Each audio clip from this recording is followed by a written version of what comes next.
Hi guys, good morning. Good morning, good morning. Ayan, samahan niyo po kami. Pupunta kami sa Nicolas. Sa bundok, magagandang punta namin doon. Ano tawag doon lang? Ano nila? Ano yung tawag doon? Ayan, itutur ko po kayo sa Nicolas. Part pa rin siya ng Occidental Mindoro. Pero ang daming magagandang nature. Nature lover kasi ako. Doon pupunta namin ngayon. Ang bigay ng nature. Ang ganda niya. Ano siya, talagang may tumutulong tubig. Ang ganda-ganda niya po guys. Bigay ni Mother Earth. Libre po yan, libre. Walang bayad. Super. Ganda. Pag summer, wala po ito. Kasi pag summer, andito kami. Pag ganitong rainy season, mayroon po siya talaga. Kusang bumubukan. Ganda po.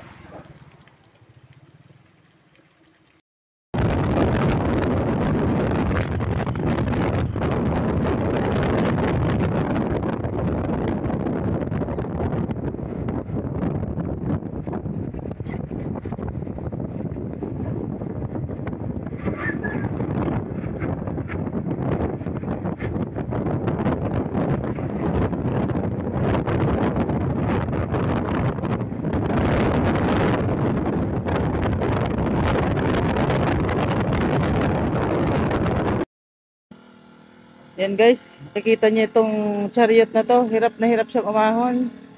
Ayan. Parang kailangan niya muna magpahinga. Parang hindi kaya ng makina. May mga sakay pang bata.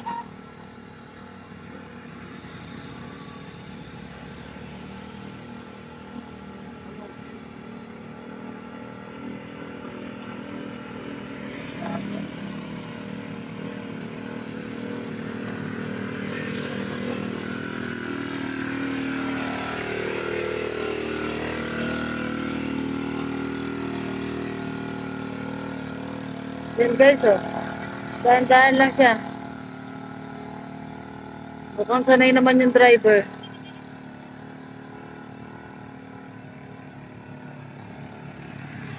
Ito po yung pinaka-risking lugar dito. Kasi naka-zigzag talaga siya ng mabuti.